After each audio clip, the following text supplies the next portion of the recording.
Muchas gracias por la invitación. Hablar de dolor pélvico, pues la introducción fue muy amplia. Es una de las consultas más, yo no sé si más difíciles, pero sí por lo menos la que más genera como cierto temor con las pacientes al enfrentarlas con dolor pélvico. Declaro que no tengo ningún conflicto de interés con esta presentación. Así vamos a desarrollar esta presentación, unas generalidades y un abordaje por sistemas lo más simplificado posible. No se trata pues de una clase magistral de examen físico de historia clínica, pero la historia clínica y el examen físico son los dos pilares fundamentales del abordaje de la paciente con dolor pélvico crónico. Mi gran profesor en esto del dolor pélvico crónico me dice que, repite casi siempre que lo que usted no sepa, lo que usted no diagnostique con la historia del examen físico, muy probablemente no lo va a diagnosticar con ninguna otra prueba. Las pacientes con dolor experimentan una sensación desagradable, ¿sí? Ante un daño tisular potencial o real, y ese daño tisular o esa sensación causa en el cerebro, en el organismo de estas pacientes unos cambios básicamente de autoprotección, pero con el paso del tiempo y el estímulo repetitivo, así ya no esté la noxa, así ya no esté el daño, estas pacientes presentan cambios a nivel central, a nivel cerebral, y hace que se perpetúe el dolor, de manera que esos mecanismos de autoprotección que al comienzo la defendían, posteriormente son los que terminan causándole la enfermedad. El dolor crónico por sí solo es la enfermedad y hay que entenderlo así, así está codificado ya en el CIE. Hay varios códigos como dolor somatomorfo, como dolor intratable, de manera que esa es la enfermedad, hay que entenderla así. Y las investigaciones, esta es una prevalencia de los Estados Unidos donde estas tres enfermedades, cáncer, diabetes y enfermedades cardíacas, más o menos en 100 millones de personas, y esos son los recursos que se gastan en investigación en estas tres enfermedades. Pues bien, el dolor crónico tiene la misma prevalencia y miren los gastos en investigación y en manejo de dolor crónico, de manera que estamos lejos de tener buenas investigaciones para esta enfermedad. ¿De dónde parte el dolor crónico? Pues de un dolor agudo. Desafortunadamente una paciente que no fue bien enfocada, que no fue bien manejada y que finalmente terminó en un círculo vicioso que la llevó a dolor crónico. El dolor crónico no está relacionado con el cáncer, esa es la primera premisa. Segundo, debe ser mayor a 3 meses, en algunas definiciones encontramos todavía de 6 meses, pero la Sociedad Internacional de Dolor ha estado intentando cambiar este tiempo para que no se demoren más en el diagnóstico y en el manejo de las pacientes. Debe estar en la localización anatómica de la pelvis por debajo del ombligo, caderas, glúteos, zona genital, y debe ser tan incapacitante que obliga a la paciente a buscar ayuda, de manera que el nivel de dolor debe ser importante también. Y las estadísticas con respecto al dolor pues en ginecología son bien relevantes.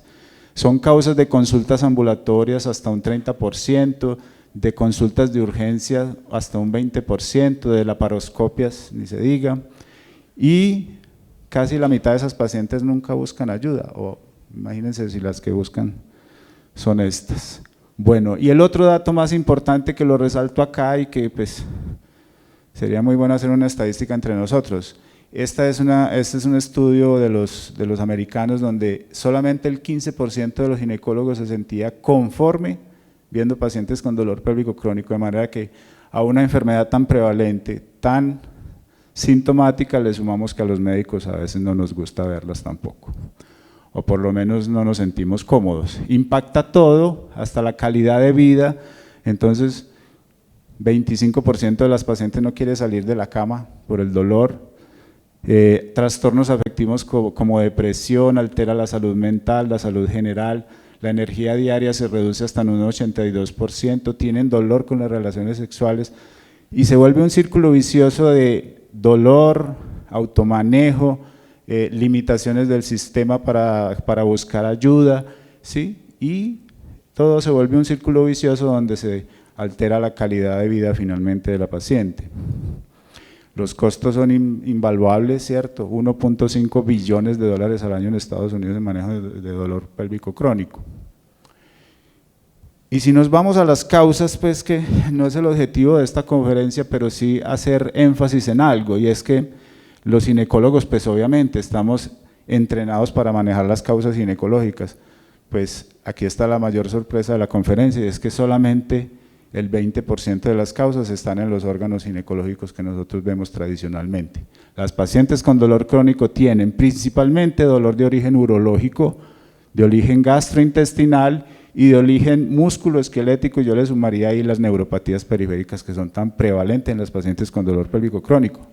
De manera que los ginecólogos nos tenemos que entrenar también en manejar estas causas, porque son las 3/4 partes del origen del dolor pélvico crónico. Y como lo decía Alex, pues nos concentramos en la endometriosis, pero resulta que de la mano de la endometriosis hay otras causas: la mialgia por tensión del piso pélvico, el síndrome de intestino irritable, la cistitis intersticial. Y hay una cosa bien interesante con las pacientes de dolor pélvico crónico, es que en general estas pacientes tienen asociado o concomitante otros síndromes dolorosos complejos. Entonces, si nos ponemos a averiguar, les encontramos dolor en la articulación temporomandibular, dolor de espalda abajo, migraña crónica, fibromialgia, vulvodynia, cistitis intersticial. Entonces hay que abrir los ojos con la paciente de dolor pélvico crónico. Generalmente tienen otros síndromes dolorosos asociados y eso hace más difícil el manejo. Por eso este debe ser tanto un enfoque como un manejo multidisciplinario. Si se deja uno de esos generadores sin tratar, esa paciente probablemente no va a tener la mejoría que esperamos. Y si nos concentramos en las causas ginecológicas, pues en eso somos expertos, ¿cierto? Y en esa la reina es la endometriosis. Recordemos pues que se requiere una confirmación histológica hoy en día para decirle a la paciente que tiene una enfermedad crónica, recurrente y que probablemente no tiene cura. Pero lo más importante de la endometriosis es que somos muy buenos para hacerle cirugía, le hacemos una laparoscopia, le resecamos todos los fenotipos de la endometriosis, pero resulta que esa paciente, perdón, aquí me adelanté, resulta que esa paciente probablemente no tenga posteriormente una recurrencia de la endometriosis. Lo que va a tener en la mitad de los casos es una recurrencia del dolor, y eso es lo que tenemos que aprender a manejarle, no hacerle una nueva laparoscopia para tratarle probablemente lo que no tiene. La historia es importante, ¿por qué? Porque es una poderosa arma diagnóstica, nos ayuda a enfocar, pero sobre todo nos ayuda a darle a la paciente una expectativa correcta. Otra de las premisas en dolor pélvico crónico es que no podemos prometer cura, ¿sí? No le prometa que le va a quitar el dolor, porque muy probablemente se va a equivocar. Lo que usted le tiene que prometer es que le va a mejorar la calidad de vida, orientándole todos los generadores dolorosos de una manera adecuada. La mejor manera de hacer una buena historia clínica en un examen físico, pero empieza con una buena relación médico-paciente. Entonces hay que devolverse a la premisa anterior de que no nos sentimos cómodos con la paciente, pues hay que aprender a atender a estas pacientes. Hay que escuchar muy bien todo el cuento, hay que tener tiempo en la consulta definitivamente. La consulta tradicional de 15 o 20 minutos no es lo suficiente para esto, hay que ser tolerante, hay que tener mente abierta. La paciente y yo les llamo mucho la atención a los fellows y a los estudiantes que a veces van con nosotros, y es que cuando la paciente dice, uno le pregunta, ¿dónde le duele? Y dice, doctor, me duele todo. Entonces, la primera observación es la reacción del residente, y dice, no, esta señora, sí, hasta aquí llegamos. Pero resulta que hay que creerle, le duele todo. La primera señal de una fibromialgia es que le digan a uno, me duele todo, doctor. Entonces, hay que estar atentos y escuchar muy bien. La historia clínica se puede o se debe hacer de una manera lenta, digámoslo así, escuchando muy bien, pero sobre todo valiéndose de herramientas como estos cuestionarios que no se deben diligenciar en el consultorio, no los debe llenar el médico, ni los debe llenar la paciente en el consultorio, hay que entregárselos para que ella los haga en la casa, los pueden bajar, pues eso es gratis y está traducido al español. Tiene preguntas, o el cuestionario es muy completo sobre todos los sistemas que ya vimos, orienta todo, no me voy a detener en esto, pero como lo pueden tener fácilmente, créanme que es un buen complemento para la historia clínica. Lo que nosotros tradicionalmente hacemos es un interrogatorio inicial, un examen físico, le entregamos el cuestionario, si necesitamos alguna ayuda diagnóstica la solicitamos, y en la siguiente consulta confrontamos todo lo que hicimos en la primera con este cuestionario a ver qué nos faltó, qué más nos apoya la paciente y si es necesario volverla a examinar, pues lo hacemos de nuevo. Es un cuestionario muy completo, ellas lo diligencian muy fácil, está en unos términos muy sencillos y en general cubre todos los sistemas y tiene algo muy interesante.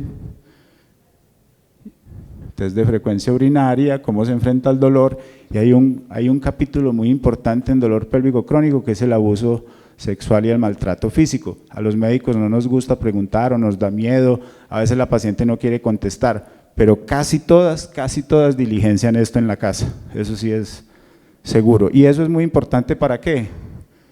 Para el manejo posterior, porque las pacientes con abuso sexual o con maltrato físico requieren de un enfoque psicoterapéutico muy importante. Recordemos que una de las, digámoslo así, de las secuelas más importantes son los trastornos afectivos. Entonces, si se suma el maltrato, el abuso físico y el maltrato sexual, se vuelve un círculo vicioso donde es muy difícil sacarla. En el examen físico, ¿qué vamos a buscar? Pues todo lo que interrogamos, ¿sí? Y debe ser también un examen físico diferente al examen ginecológico, es complementario, ¿sí? Entonces, allí que hay que tener un esquema mental básicamente de ir a orientar órgano por órgano, ¿sí? Y nosotros seguimos esta mnemotecnia de los gringos de hacer un examen de pies, o sea, una inspección y una valoración, después sentada, después acostada y luego en los estribos. Y terminamos con el examen ginecológico, miren que ese es el final. En la apariencia general es cómo ingresa, cómo se expresa, cómo camina, cómo nos cuenta el cuento, digámoslo así. Y desde allí empezamos a sospechar algunas cosas, ¿cierto? Si hay discrepancia en la marcha, si hay alteración, si hay alguna posición antálgica al ingreso al consultorio, y eso todo se puede sospechar al comienzo al ingreso. Estando de pie, entonces se evalúan la altura de las crestas ilíacas, si hay una diferencia de más de 1 centímetro acá o en los malévolos, eso puede llevar a una inestabilidad de la cadera y eso genera dolor crónico de origen lumbaro sacro, ¿sí? Esta es la otra manera de evaluar la acostada. Siempre mayor de 1 centímetro, recuerde que no somos simétricos, las ínfisis púbicas también es una causa importante de dolor, hay que preguntar sobre fibromialgia y hay que examinar, recuerden que son 4 cuadrantes del cuerpo, que se buscan 11 de 18 puntos dolorosos y estas pacientes, pues los ginecólogos no somos expertos en fibromialgia, pero sí podemos hacer el análisis inicial y llevarla o remitirla con una persona que nos ayude en el manejo de la fibromialgia, que es una entidad bastante compleja. Muy bien, estando de pie también evaluamos el arco de movimiento si se genera dolor, ya sea al inclinarse adelante o atrás. Es muy importante esta maniobra, ya que los síndromes miofaciales de la pared abdominal casi todos presentan este salto miofacial, es un dolor de origen muscular al hacer la inclinación posterior. Dolor lumbosacro y disfunción sacroiliaca por la rotación que les mostraba, esta paciente tiene un acortamiento y se ve una inclinación, un desbalance de la cadera hacia el lado derecho que le genera dolor. Sentada, ¿cuál es la postura que adopta? Si tiene también discrepancia. Evaluación neurológica en algunos pacientes con casos complejos donde haya alteración de la sensibilidad de los miembros inferiores. Generalmente, solamente cuando tienen manifestaciones neurológicas hacemos esto. Lo otro es estando acostada, pues lo que conocemos tradicionalmente, masas, dolor abdominal.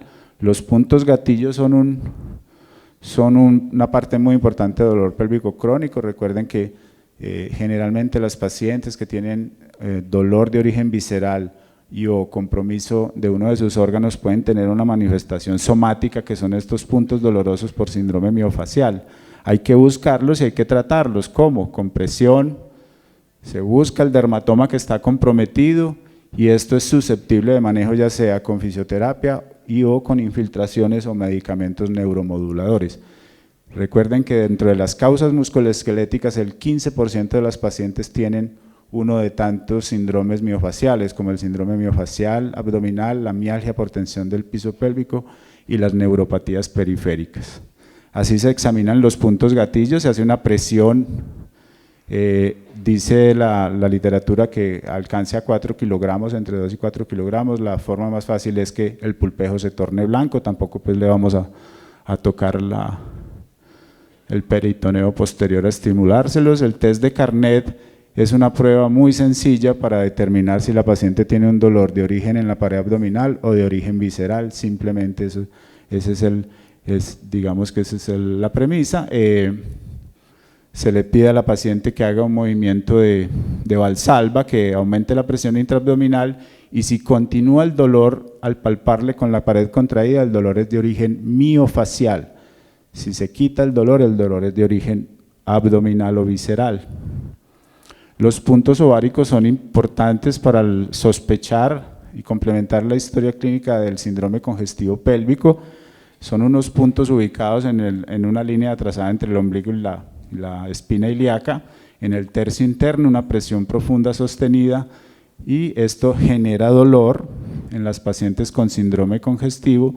Evaluar las cicatrices es muy importante, ¿sí? Estas pueden generar, sobre todo estas transversas bajas, pueden generar neuropatías o síndromes miofaciales complejos, de manera que no solo se examina puntos gatillos, sino cómo está la sensibilidad de esas cicatrices. Las hernias son un capítulo bien interesante también en las pacientes de dolor pélvico crónico. Hay una prevalencia alta, hasta un 10% de las pacientes tienen hernias entre inguinales directas, indirectas femorales, y algunas tienen también hernias isquiáticas y obturadoras, que son menos frecuentes. Estas son las más frecuentes y hay que tratarlas porque este es un generador que se puede perpetuar. ¿Me faltan 5? ¿Ya acabé? Ah, bueno. Muy bien. ¿Cuánto me dieron? ¿15? Bueno, entonces vamos a continuar. Maniobras para… Bueno, el test de QTIP para vulvovestibulitis, se evalúan 8 puntos en la vulva. La vulvodinia puede ser primaria o secundaria, y aquí lo que buscamos básicamente con este test y con el que sigue con el PINPRIC es descartar alteraciones del nervio pudendo, neuropatía pudenda, que es muy frecuente también en pacientes con dolor pélvico crónico. Y finalmente, ya para cerrar acá, la evaluación de los músculos del piso pélvico, los 3 grupos musculares grandes, el púbococcígeo, el iliococcígeo y atrás el coccígeo y el piriforme. A estos también se les da un puntaje, y la mialgia del piso pélvico es un diagnóstico clínico muy sencillo de hacerlo desde el punto de vista del examen ginecológico. El Valais para detectar neuropatía del nervio pudendo junto con el PINPRIC. Y finalmente el examen de la vejiga, que se encuentra generalmente dolorosa en pacientes con cistitis crónica o cistitis intersticial. Y finalmente el examen ginecológico tradicional, descartando otras causas de dolor diferentes a estas. Muy bien, no espere de los exámenes cosas muy diferentes a lo que le añada la historia clínica del examen físico. No busque pedirle exámenes muy complejos si la historia clínica del examen físico no encuentra usted una alteración importante. Lo más probable es que si usted no encontró nada en el examen físico y en la historia clínica, lo que debe pensar es que la paciente no está bien evaluada y que se debe volver a la historia del examen para complementarlo. ¿Sí? Recuerden que el dolor pélvico crónico es por sí la enfermedad y hay que manejarla así, que siempre es de múltiples generadores y que todos estos generadores hay que buscarlos, los primarios y los secundarios, para que tengan una buena respuesta a las pacientes. Súmele exámenes, la eco transvaginal, la venografía, la cistoscopia, y les dejo interrogado el test de cloruro y la resonancia, porque esta última pues en pacientes con dolor pélvico crónico sin hallazgos al examen clínico y examen físico aporta muy poco y es un examen bastante costoso. La laparoscopia no es una varita mágica, no debe ser del armamentario para el diagnóstico. Usted tiene que ir a una laparoscopia teniendo un plan terapéutico muy claro, pero si va a hacer el diagnóstico con ella está completamente desaconsejada. Digamos que la laparoscopia diagnóstica solamente tiene una indicación como diagnóstica solamente, quizás en el set, en las pacientes de urgencias, para diagnosticar algo que puede comprometer la vida. Listo, el tratamiento médico y las pruebas son útiles, pero el manejo quirúrgico exclusivo quizás no le dé los resultados esperados porque terminan teniendo una recidiva muy importante. Muchas gracias.